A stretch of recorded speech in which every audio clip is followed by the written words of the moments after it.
युगों को लेकर नयन के सवाल जारी थे। सर, कितने साल का होता है एक युग? क्या चारों युग का टाइम पीरियड सेम होता है? और इन युगों के खत्म होने के बाद क्या होगा?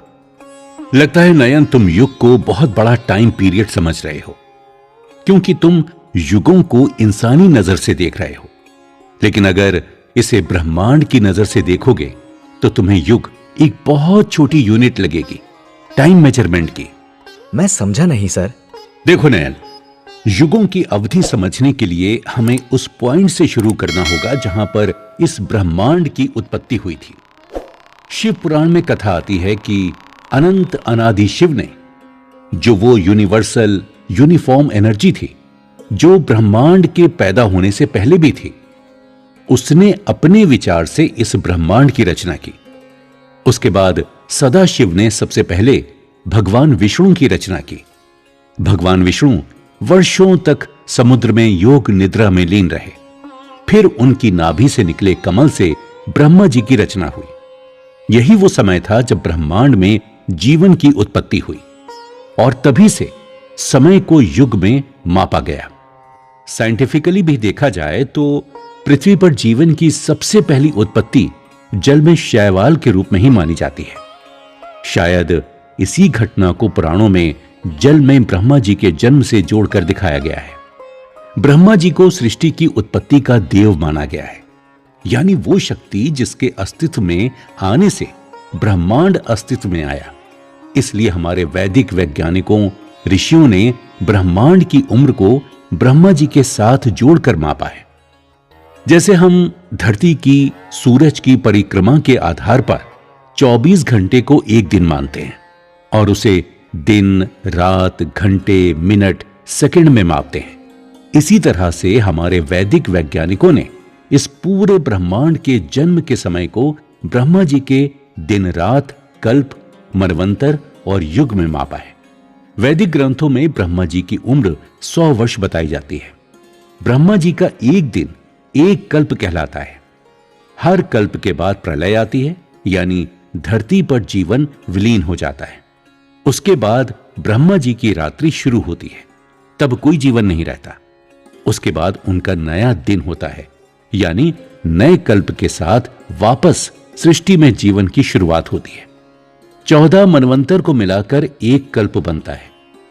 कहते हैं प्रत्येक मनवंतर एक विशेष मनु द्वारा बनाया गया होता है, जिन्हें ब्रह्मा जी द्वारा पैदा किया जाता है। मनु सृष्टि में सभी तरह के जीवों की प्रजातियां उत्पन्न करते हैं, जिनका जीवन मनु की आयु के बराबर होता है। एक मनु की अवधि समाप्त होने के बाद दूसरे मनु का जीवन शुरू होता है, और वो भी जीवों की नए सिरे से सृष्टि करता है। इस तरह नए मनु के साथ नया मनवंतर शुरू हो जाता है।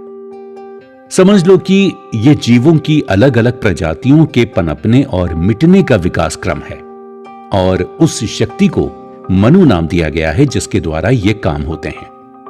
इस पूरी विकास प्रक्रिया में जरूरत के अनुसार भगवान विष्णु समय समय पर अवतार लेकर सृष्टि के विकास को सहारा देते हैं। इस तरह ब्रह्मा जी के एक दिन, यानी एक कल्प में 14 मनवंतर आकर समाप्त होते हैं।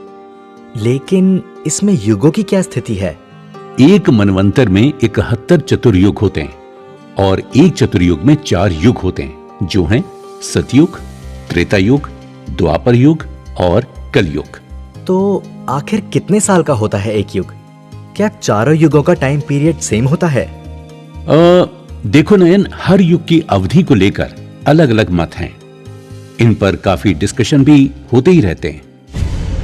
हमारे वेदों और पुराणों में जो लिखा गया है उसके अनुसार चतुर्युग चक्र का पहला युग सतयुग सबसे बड़ा युग होता है, जिसकी आयु 17,28,000 साल की मानी गई है। इसके बाद शुरू होता है त्रेता युग, जिसकी आयु 12,96,000 साल की बताई गई है। फिर आता है द्वापर युग, जिसकी आयु 8,64,000 साल की कही जाती है। और फिर अंत में आता है कलयुग, जो उम्र में सबसे छोटा युग है। इसकी उम्र बताई गई है 4,32,000 साल। अगर चारों युगों की उम्र का रेशो देखा जाए तो ये 4, 3, 2, 1 होगा। यानी सतयुग कलयुग से 4 गुना बड़ा और द्वापर से 2 गुना बड़ा है। अगर पूरे चतुर्युग की उम्र देखी जाए तो ये लगभग 43,20,000 साल है। ये तो वाकई बहुत बड़ा टाइम पीरियड है, बियॉन्ड माई इमेजिनेशन। लेकिन क्या हमें पता चल सकता है कि समय के इतने बड़े चक्र पर हम इस समय कहां खड़े हैं? हाँ बिल्कुल। देखो, वैदिक गणना के अनुसार ब्रह्मांड के इस पूरे जीवन में हमारी पृथ्वी का जीवन 5 कल्पों का है। ये 5 कल्प हैं महत, हिरण्यलिंग, ब्रह्म, पद्म और वराह। अभी 5वां कल्प वराह चल रहा है और इस कल्प का 7वां मनवंतर चल रहा है, जिसका नाम वैवस्वत मनु कहा गया है। वर्तमान में इसके 28वें चतुर्युग का कलयुग चल रहा है। प्रोफेसर श्रीधर ने ब्रह्मांड के जीवन और उसे नापने की जो वैदिक जानकारी दी, उसे सुनकर नयन के होश उड़ गए। वो समझ नहीं पा रहा था कि कहे तो क्या कहे। उसे ऐसा खोया देखकर प्रोफेसर श्रीधर ने पूछा, क्या हुआ नयन, कहां खो गए? सर, मेरे मन में एक डाउट है। समय की जो ये वैदिक गणनाएं हैं, क्या मॉडर्न साइंस इन्हें अप्रूव करता है? देखो नयन, हमारा माइंड जिसे जानता नहीं उसे अप्रूव नहीं करता, और जिसे जानने लगता है, समझने लगता है, उसे अप्रूव कर देता है। इस केस में भी यही हो रहा है। पहले जिन वैदिक सिद्धांतों को नकार दिया जाता था, अब समय के साथ वे सत्य माने जा रहे हैं। मॉडर्न साइंस ने तो बहुत बाद में माना कि हम सब मैटर नहीं, एनर्जी हैं। लेकिन ये सब हमारे प्राचीन ग्रंथों में पहले ही आ गया था कि ब्रह्मांड का हर एक कण मूल रूप से ऊर्जा है। तुलसीदास जी ने हनुमान चालीसा में पृथ्वी से सूर्य की दूरी को 15th सेंचुरी में लिख दिया था, जबकि यह ज्ञान तब तक साइंस को नहीं था। इसी तरह स्पेस और टाइम को लेकर हमारी जो भी वैदिक गणनाएं हैं, वे सही साबित होती जा रही हैं। सर, आपकी बात सुनकर लग रहा है कि जीवन कितना विराट है और इसमें मेरा कितना छोटा सा अस्तित्व है, कितना छोटा जीवन है, और फिर भी मैं कितनी चिंताओं से घिरा हूं। मैं इस अनंत समय में कितनी बार मिटूंगा और फिर जन्म लूंगा। फिर इतनी चिंता करने की क्या जरूरत है? हाँ नयन, इंसान अपने जीवन की सूक्ष्मता और नश्वरता को समझे, वो अपने विराट अस्तित्व के साथ जुड़ जाए और फिर आनंद से रहे। इसीलिए तो हमारे पूर्वज वेदों, शास्त्रों और पुराणों में हमारे लिए इतना ज्ञान समेट कर गए हैं। इसीलिए हम इंसानों को धर्म के चारों आधार पर चलने को कहा गया है, ताकि हम छोटी छोटी बातों में उलझकर जीवन का आनंद ना खो दें। हम उसी शांति, संतुष्टि, आनंद को अनुभव करें जो सतयुग के लोग करते थे।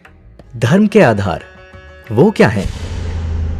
नयन के सवाल के जवाब में प्रोफेसर श्रीधर ने नयन को एक कहानी सुनानी शुरू की, राजा परीक्षित की। इस कहानी में छुपे थे धर्म के वो 4 राज, जिनको जानकर और मानकर कलयुग को वापस सतयुग में बदला जा सकता है। हमारे ऋषि मुनियों ने जिस आधार पर समय को 4 युगों में बांटा है, वो हैं धर्म के 4 स्तंभ। श्रीमद् भगवत पुराण में इन्हीं 4 स्तंभों और इन पर टिके युगों की जानकारी देती एक कहानी है, राजा परीक्षित और कलयुग की कहानी। ये कहानी क्या है? ये हमें युगों के बारे में क्या संकेत देती हैं? यही सब जानने के लिए